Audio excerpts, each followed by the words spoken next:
कैसे हैं दोस्तों। आशा करती हूँ आप लोग अच्छे ही होंगे। तो आज आपकी बहन आपको कुछ बताना चाहती है। क्या जानना चाहते हैं? कोई मुझसे कुछ जानना चाहता है तो सुनो, मैं अपना अनुभव बता रही हूँ। सबका अपना अपना अनुभव होता है। और क्या करना चाहते हो आप, वो आपको ही सोचना चाहिए। अपना अच्छा भला तो खुद को ही सोचना चाहिए ना। अगर सोच नहीं सकते हो तो किसी विद्वान जो ज्ञानी है ना उनसे पूछो। हो सकता है आपसे छोटा कोई ज्ञानी हो, आपसे बड़े कोई ज्ञानी हो। इसीलिए बोलते हैं ना कि जो हमारे बड़े रहते हैं, जो बहुत ही ज्ञानी रहते हैं, विद्वान रहते हैं, उनके उधर से अच्छा अच्छा बात जो बोलता है उसके उधर से अच्छा अच्छा बात सीखना चाहिए। तभी हमारा जो राह होता है ना दोस्तों, उसमें हम कभी भटकते नहीं। जितना भी दुख आ जाए, तकलीफ़ आ जाए, कभी भी हम नहीं भटकेंगे। क्योंकि दोस्तों देखिए, लोभ और लालच ना क्या है, ये घर दरवाज़ा ये वो क्या है। फिर वो हम लोग जो पैसा कमाई करते हैं वो किस लिए है दोस्तों? जितने दिन जिंदा है पेट के लिए ही तो काम करते हैं ना लोग। तो इसीलिए जो पेट के लिए अच्छा काम करोगे तो वही तो अच्छा रहता है ना दोस्तों। तो वो हमारे जो भगवान हैं, जिन्होंने हमें इस संसार में भेजा है, परमेश्वर है जो हमारे जगत के नाथ है, जो पराशक्ति माता है। तो उन्होंने ही तो जितना भी ग्रंथ है उसमें तो लिखा है ना, सब कुछ है, दिया है। फिर वो महाभारत में भी तो है ना, हमारा खराब भला कैसे होता है ना। तो महाभारत से मैं आप लोगों को एक बात बोलती हूँ। जब हमारे वो अर्जुन जी कुरुक्षेत्र युद्ध में जाके अपने को कैसे मारेंगे, जब तभी तो श्री कृष्ण ने बोला था ना, देखिए वो संसार में जितने भी है ना, जो पाप करता है वो कभी किसी का सगा नहीं रहता है। तो इसीलिए युद्ध जो वो युद्ध भी करना चाहिए। ज़रूरी नहीं कि तलवार लेके करे, क्योंकि आप तो कुरुक्षेत्र का ज़माना नहीं रहा है दोस्तों। तो इसीलिए जो अपना इतना कष्ट देता है उसको कष्ट देके क्या फ़ायदा। उसने हमें घर से निकाल दिया, वो कर दिया, कुछ दिया नहीं। वो दुख करके क्या फ़ायदा, दिया नहीं तो दिया नहीं, हमारा किस्मत में नहीं था इसीलिए नहीं दिया। हमारा हाथ भगवान ने 2 हाथ दिया है। जितना दिन हम जिंदा है तो हाथ है ना, सबसे कौन धनी होता है? जिसका हाथ पाँव है ना, वही सबसे धनी है हमारा हाथ पाँव। तो हम कुछ कर्म कर सकते हैं। तो वही कर्म करके इतना भी सोने के थाली में खा के क्या फ़ायदा। मुझे तो मैं तो ऐसे सोचती हूँ, सोना का थाली हो या चांदी का थाली हो या वो पीतल का हो या ऐसे हो जाए, खाना खाने से ही मतलब होता है। क्योंकि वो हम मरते समय कुछ भी नहीं लेके जाते दोस्तों। और इतना अभिमान अहंकार ये है वो भी करके क्या फ़ायदा। हाँ, जब हम मर जाएंगे तो हमारा जो शरीर है वो भी नहीं जाएगा ना, वो भी तो छिन्न भिन्न हो जाएगा। सब कुछ हो जाता है ना दोस्तों। तो इसीलिए सब समय परमेश्वर का नाम लो। दूसरों के बारे में खराब मत सोचो। ये सोचो वो खराब है वो कैसे अच्छा होगा। मैं तो ऐसे सोचती हूँ, अपना अपना ख्याल है। जो खराब है उन लोगों को भगवान को बोले, भगवान मेरा तो इतना नुकसान कर दिया, तभी भी उसको सत्य मार्ग में लेके आइए। क्यों सत्य मार्ग में लेके आए भगवान? क्योंकि देखिए दोस्तों, जैसे हम उनके बच्चे हैं ना परमेश्वर के, तो वो भी है उनके बच्चे। जो खराब होते हैं उनके बारे में और भी परमेश्वर सोचते हैं, उनको दुख लगता है। तो वो हमें सही राह में लाते। कौन लाते हैं सही राह में? शनिदेव। तो शनिदेव को भी कब हम कुछ भी हो जाता है, ये इसका दिमाग में वो शनि चढ़ गए, वो ऐसे नहीं होता है दोस्तों। क्योंकि ये शनिदेव जो है ना हमारे शनि भगवान महाराज, वो हमें सत मार्ग में ही लेके आते। आँख है ना ऐसे खुल के देते। ज़्यादातर संसार में क्या होता है, अच्छे जो लोग होते हैं उनको ही दुख लगता है। ऐसे हम बोलते हैं ना, अच्छे जो लोग होते हैं। देखिए, अच्छा बनना अच्छी बात है, दुख क्या है? क्या चाहिए आपको? जिंदा तो हो ना। जो जो आपको प्यार नहीं करता है, आप तो करते हो ना दोस्तों। फिर आप लोग नशा, जितने भी नशा है वो छोड़ दो। भगवान है, दुख इतना लगता है, भगवान को बोलो ना अपना दुख जाके, कितना परम आनंद मिलता है ना, वो सोच नहीं सकते। जिस दिन आपको भगवान के ऊपर विश्वास आ जाएगा ना दोस्तों, इतना परम आनंद मिलता है। हाँ, दुख में भी वो सुख लगता है, क्योंकि दुख में इतना सुख लगता है, दुख लगेगा तभी भगवान को बोलेंगे। हाँ, फिर आँख से पानी आएगा तो वो सब दुख पानी के साथ बह जाता है दोस्तों। क्या करना है दोस्तों। लेकिन एक बात है, मैंने देखा है, भाग्य है ना, वो कर्म अच्छा करोगे तभी अच्छा भाग्य होता है दोस्तों। तो इसीलिए मैं ये सोचती हूँ, देखिए फिर मैं मानव जन्म में आऊँगी या नहीं आऊँगी वो तो पता नहीं, लेकिन अभी तो मेरा होश है, भगवान ने मुझे मानव जन्म दिया है। हाँ, मैं आई हूँ, कर्म अच्छा किया था पिछले जन्म में, इसीलिए आई हूँ। तो फिर मैं क्यों वो जन्म में बेकार करूँ दोस्तों। दूसरों के पीछे, दूसरों की बुराई करके, दूसरों के नुकसान करके वो क्यों बर्बाद करूँ, पैसा के पीछे भी क्यों बर्बाद करूँ। मैं ऐसे सोचती हूँ कि देखिए सब कुछ चला गया तो क्या हो गया, कम से कम हम, हमारे जितने भी सदस्य हैं, हम लोग तो सब है ना, प्राण तो है ना, जान है। अच्छा नहीं खाना खा सकते तो क्या हो गया, कम से कम एक बेला एक टाइम पे क्या चावल मिल जाए वो भी तो अच्छा है ना। वो भी तो भगवान कभी भी भगवान हमें कभी भी दुख नहीं देते। वो हमारा सोच है, वो सोच है ना, जो गलत सोच है, जो पाप है, वही हमारा कांधे में बैठ जाता है और वही हमें भगवान के बारे में सिर्फ अनप शनप वो सोचने के लिए मजबूर कर जाता है। क्योंकि देखिए एक सत्य है एक मिथ्या है, हैं? ऐसे ही होता है। लेकिन दो आँख बंद करके मत देखना दोस्तों, दो आँख खोल के देखो, पूरा साफ है। सब चला गया, पैसा चला गया, ये चला गया, वो चला गया, कुछ नहीं है इस संसार में। इस संसार में हम लोग कैसे आते हैं, जब आते हैं तो कपड़ा भी नहीं रहता है हमारे पास में, तो जाते हैं जब ऐसे ही सेम होता है ना दोस्तों। तो सिर्फ मार्जिन से ही ढक के लेके जाते थे, लेकिन जब जल जाता है तो कुछ भी तो रहता नहीं है ना दोस्तों, एक ही बात है। तो इसीलिए पैसा, ये वो खराब चीज़, अपने पत्नी को धोखा देना, अपने पति को धोखा देना, या पति पत्नी मिलके दूसरे को धोखा देते, ये बहुत ही गलत है दोस्तों। क्योंकि देखिए और तो जन्म नहीं मिलेगा ना। तो अगर भगवान ने हमें दे दिया है इंसान, मेरा दिमाग दिया है सोचने का, तो उसमें क्यों जाया करे दूसरे के बारे में सोच के गलत करके। तो भक्ति में ही जाया करना चाहिए, भक्ति, भगवान का भक्ति कीजिए। कोई कोई सोचता है नहीं आएंगे, मैं तो ऐसे सोचती हूँ ना, है भगवान जितना भी दुख मिला है तो क्या हो गया, वो आपने हमें नहीं दिया, वो मैं पिछले जन्म में जो कर्म किए थी मैंने, उसी का दुख मुझे मिला। इसीलिए मैं भगवान से प्रार्थना करती हूँ, हे मेरे परमेश्वर, हे मेरे पराशक्ति माता, हे मेरे परमात्मा, मुझे आप बार बार जन्म देना, लेकिन ये सोच के साथ जन्म देना कि भक्ति के साथ देना, भक्ति के साथ देना। मैं तो इतना जोगी ऋषि नहीं हूँ, तब भी नहीं कर सकती हूँ। मैं जितना हो सके मैं आपका नाम लेती हूँ, आपके नाम में ही मेरा इतना आनंद होता है ना। मतलब मैं किसी के घर में अगर जाने के बाद जो भी कोई फंक्शन में जाने, इतना खुशी नहीं होता है दोस्तों, मुझे इतना आनंद मिलता है।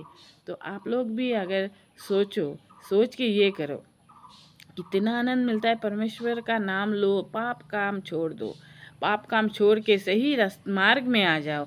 लोभ और लालच, हम किसी का कोई पैसा हमें कोई देता है, फिर कुछ दिन के लिए रखने के लिए, फिर अगर हम वो पैसा किसी का मतलब बोलते हैं कब दिया है, कब तूने दिया था, तो वो बहुत ही मतलब विश्वासघात, सबसे बड़ा पाप तो होता है विश्वासघात करना।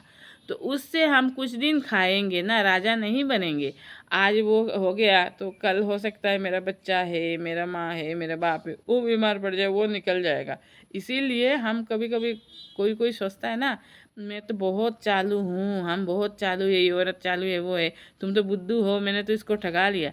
जिसको ठगाया ना उसको पता है तुमने ठगा लिया, मुझे ना पता है दोस्तों, बहुत लोग ठगाते हैं, लेकिन वो लोग सोचते हैं ना मैं बहुत बुद्धू हूँ, वो हूँ वो, लेकिन मैं वो नहीं सोचने दो उनको बुद्धू वो हो, मुझे नहीं आता जाता है। वो ठगाया, मुझे नहीं ठगाया, खुद को ही ठगाया दोस्तों।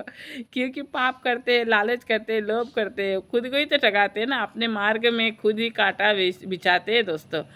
तो मैं अपने मार्ग में, पहले तो मेरा इतना होश नहीं था, जब से मेरा होश आ गया, जब से मैंने दीक्षा लिया है, पहले मेरा पता है दोस्तों किस दिन मेरा आँख खुला था, मैं माता रानी मतलब के ऊपर किस दिन मेरा विश्वास हुआ था। मेरा 4 साल होगा उम्र, तब मैंने संतोषी माता का वो कहानी मैंने टीवी में दिखा था दोस्तों। तब वो जो उनके वो नहीं थे, जो संतोषी माता के भक्त थी जो सावित्री, तो उनके पति रामू थे, तो उनके जो सावित्री के जितने भी वो थे देवर के, वो बासुर मतलब देवर तो नहीं थे, जो बड़े जेठ थे, जेठ के बीवी, लोगों ने कितना वो किया था। संतोषी माता ने फिर उनके लोग खट्टा भी खिला दिया था पूजा के टाइम पे। तो पाप करने से क्या होता है, उसी दिन से मैं अपने माँ को मन में बिठा लिया है। और बिठाने के बाद जो वो तो दुर्गा माता ही है ना, तो उनका तो फ़ोटो मुझे पता नहीं था दोस्तों कैसे है, तब तो मैं छोटी थी। तो मैंने माता रानी का वो फ़ोटो मतलब देखने से ही मुझे इतना वो होता है ना, जैसे लगता है माँ मुझे देख रही है दोस्तों। तो वही है। तो मैं जहाँ देखती हूँ, कभी भी मैं कभी सोचती हूँ ना, कहीं पे भी आसमान में भी देखूँ, कहीं पे भी, तो पूरा मुझे मेरी माँ ही दिखाई देती है दोस्तों। तो ऐसे ही है दोस्तों। तो कोई कोई बोलता है इतना दुख आ गया है, शायद तुम्हारा मतलब इधर माता रानी है नहीं। क्यों? मैंने जो कर्म किया है उसका तो फल मुझे मिलना ही है ना। इस जन्म में नहीं किया, दूसरे जन्म में किया है, लेकिन बड़ा मिलना था। लेकिन मेरे माता रानी की कृपा से मेरे नारायण की छोटा ही तो मिल रहा है ना, तो उससे मैं क्यों दुख करूं? मैं दुख नहीं करती हूँ। मैं ये है ना, मुझे दुख लगेगा कि जो मेरे अपने हैं अगर मुझसे पहले चले जाए दोस्तों, वही दुख मुझे लगेगा। क्योंकि मैं तो इंसान हूँ, इतना भी तो वो मैं कभी भी इतना कुर्बानी नहीं दे सकती हूँ। वो मैं कभी नहीं चाहती मेरे अपने कभी बिछड़ जाए। इसीलिए मैं माता रानी से भी प्रार्थना करती हूँ, जो मेरे अपने हैं वो जिंदा रहे, चाहे मेरा आयु भी उनको लग जाए दोस्तों, मुझे कोई दुख नहीं। दुख वो होगा वो अगर मुझे छोड़ के चले जाए, मुझे बहुत दुख होगा। तो मेरा जो जान है ना, अगर उससे मेरा कोई मोह नहीं है दोस्तों। वो मेरे माता रानी ने मुझे दिया है, मेरे पराशक्ति ने। तो उनका वो है, वो जिस दिन चाहेंगे वो लेके जा सकते। लेकिन प्यार ऐसा होता है ना, अगर किसी से प्यार करो, अटूट प्यार करो ना, तो वो है ना जो प्रकृति होते हैं ना, बोलते हैं ना टीवी में, वो सच बात है, वो हमें मिला देता है। कैसे भी करके, कितना भी दुख हो, अपना जो प्यार है ना उसका आँख खोल ही देता है दोस्तों। तो वही है और कुछ नहीं।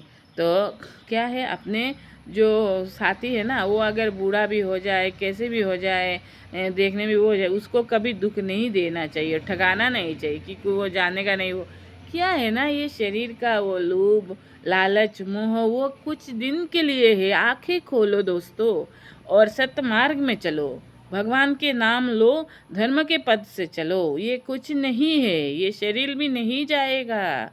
अच्छा अच्छा काम करो, दूसरों को भी अच्छा अच्छा बात बोलो, और दूसरों का जो कोई गलत राह में जा रहा है उसको सत्य राह में लेके आओ। वही है, हम लोग क्या किए जीवन में, कम से कम तो कुछ अच्छा कर्म करके जाना चाहिए ना जीवन में आके। तो वही है, जो को बहुत खराब किया उसको खराब नज़र से मत देखो, कैसे उसको राहों में लेके आए। देखा आपने गौतम बुद्ध जी ने क्या किया था, कितने भी पापी हो उनको भी कितना वो किया, लेकिन उन्होंने क्या किया, उसको इतना महापापी को उन्होंने सत्य मार्ग में ही लेके आए हैं। कभी देखना मूवी में भी दिखाते हैं, तो कम से कम तो उनसे कुछ सीख सकते हैं ना हम। तो इसीलिए सब समय सत्य मार्ग में चलना चाहिए। कोई दुख देता है, वो दुख जमा करके अंदर है। कोई हमारी मेरी रिश्तेदार है, उनको किसी ने बहुत ही मारा पीटा, सब लोगों ने मिलके उनका जो पैसा है वो भी खाया, उनको बहुत दुख दिया। लेकिन उनके मन में ये रह गया, क्योंकि अभी जिन्होंने उन लोगों को उनको दुख दिया था उनको अभी बहुत दुख मिल रहा है दोस्तों। लेकिन वो हंसना नहीं चाहिए। उन्होंने मुझे बोला था, मैंने बोला मत हंसो ऐसे, हंस के क्या फ़ायदा, आपको उन्होंने दुख दिया, आपका कर्म था, इसीलिए आपको दुख मिला, मारा पीटा ऐसे ऐसे किया, पैसा ले गए। वो पैसा आपका था ही किस दिन, कमा रहे हो ना, कर्म कर रहे हो, वो उनके नाम में ही था। तो इसीलिए आप जो है ना उसको, जिसने आपको दुख दिया है उसको, और किसी कोई आया है वो दुख दे रहा है, ये मत सोचो। आप ये सोचो माफ़ कैसे करोगे, माफ़ कर दो उनको। मैंने ऐसे बोला, उन्होंने बोला कभी नहीं माफ़ करेंगे। देखिए, वो माफ़ करना वो करना है ना, वो भी बहुत एक धर्म है। किसी ने मुझे इतना दुख दिया है, अभी उनके साथ हमें रहना पड़ रहा है, उनको हम लेके आ गए, उनको माफ़ करके आगे बढ़ना ही चाहिए। माफ़ कर देना चाहिए। अगर लेके नहीं आए अलग बात है, लेकिन रह रहे हो साथ में, मन में कुछ काला लेके नहीं रहना चाहिए। क्योंकि हमारा जो मार्ग है ना, जो जीवन का हमारा जो शेष जीवन का जो मार्ग है, उसमें हम कांटा बिछा के रखते, तो कांटा कभी नहीं अपने जीवन में बिछाना चाहिए दोस्तों। इसीलिए क्या है, किया है जो किया है, फिर तो वो भूल गया है, अच्छा से बोल रहा है, अच्छा से सोच रहा है, तब उसको माफ़ कर देना चाहिए। हम कौन होते हैं माफ़ करने वाले? वो तो परमेश्वर है, उन्होंने सब बोला है हमें क्या क्या करना चाहिए ना दोस्तों। तो इसीलिए सब समय अच्छा करो, अच्छा सोचो, अच्छा से रहो। देखना मन को इतना शांत मिलता है ना, किसने क्या किया है वो सोच के कोई फ़ायदा नहीं। लोगों से दूर रहने से ही अच्छा है अपने घर में रहो, अपने परिवार के साथ रहो, अपने बच्चे के साथ रहो। जिन्होंने धोखा दिया है फिर माफ़ी मांग रहे, उनसे तो दूर ही रहो। माफ़ कर दो, दूर रहो। और जो पहले गलती किया है, जो मतलबी लोग आपके साथ आके अपने मतलब के लिए, आप मर रहे हो तभी भी लेके गए हो, आप भी अंधे की तरह उनके साथ चले गए। मतलबी लोगों से दूर रहो, गंगा जल पियो, भगवान के जितने भी पवित्र स्थान है जा सको तो जाओ, और नहीं तो मिलता नहीं है तो किसी ब्राह्मण, किसी वैष्णव से राधा कुंड, श्याम कुंड का पानी लो, त्रिवेणी संगम का लो, उससे नहाओ, सब पाप धुल जाएगा। देखा जब हमारे श्री राम चले जाए, मतलब गए इस संसार से, तब उन्होंने क्या किया था? वही तो क्षीर सागर में जाके, वही त्रिवेणी संगम में जाके फिर गए ना। तो उन्होंने तो सब कुछ हमें दिखा के दिया है। कब कब कुछ मतलब क्या नहीं दिया है उन्होंने हमें। क्यों वो जादू टूना के घर में हम जाते हैं? तो वो नहीं जाओ ना। मैं भी पहले ऐसे सोचती थी, मैं भी अभी मेरा पूरा आँख खुल गया है, भगवान ने मेरा आँख पूरा खुल के दे दी। बेकार जादू टूना कुछ नहीं होता, पवित्र जल से नहाओ, आँख खुल जाएगा। फिर पवित्र जल छिड़को, कोई जादू टूना वो कुछ नहीं कर सकता है दोस्तों। अपना मन की गति है ना, वो विश्वास से भगवान के नाम की, मतलब इतना विश्वास करें आप भगवान के ऊपर, सब छोड़ दो और अच्छा कर्म करो। अच्छा कर्म करके ही छोड़ना, गलत कर्म करके कभी नहीं छोड़ना, क्योंकि वो माफ़ नहीं करते। वो हमारे दाता है वो हमारे पिता है, वो अच्छा अच्छा सब कुछ दे के हमें गए हैं। तो उद्धार का मार्ग भी दिया है उन्होंने। अगर हम कभी पाप करते हैं ना, तो ये नहीं हम बहुत पापी हो गए, मैं हम मतलब और मतलब पुण्य नहीं वो कर सकते, कुछ नहीं। वो आप वाल्मीकि जी का वो देखो ना, है कितना दस्यु थे, कितने लोग मार। पाप करने से भी क्या होता है, फिर क्या है ना, जब गलती समझ में आता है पाप छोड़ के फिर गंगा जल से अच्छा से नहाओ, मन को भी वैसे पवित्र करो, फिर अपना आँख खोल के परमेश्वर का नाम लो, राम राम राम राम ऐसे लेना चाहिए। क्योंकि ये कलयुग में जो राम नाम लेता है ना, तो वही उद्धार के मार्ग में जाता है। क्योंकि वो कली है ना, वो राम के नाम के आगे कभी नहीं जा सकता है। हमारा मन में कली बैठ जाता है दोस्तों, पाप, कलयुग का जो पाप होता है ना, वो हावी हो जाता है। तो हम आंखों से रास्ता नहीं देखते, सिर्फ लोभ और लालच के पीछे ही रहते। वो बेकार चीज़ है दोस्तों। आज है तो सब कुछ है, नहीं तो इस पेट के लिए ही सब कुछ करना पड़ता है, जिंदा रहने के लिए। ये तो गलत काम लेकिन नहीं करना चाहिए दोस्तों। तो आज आपकी बहन इतना ही बोली है, मैं तो इतना पंडित भी नहीं हूँ, भावुक मतलब थोड़ा सा भगवान के नाम में वही, और इतना ज्ञानी भी नहीं हूँ। तो फिर दूसरा दिन आपकी बहन और कुछ आपके लिए नया लेके आएगी। Bye bye.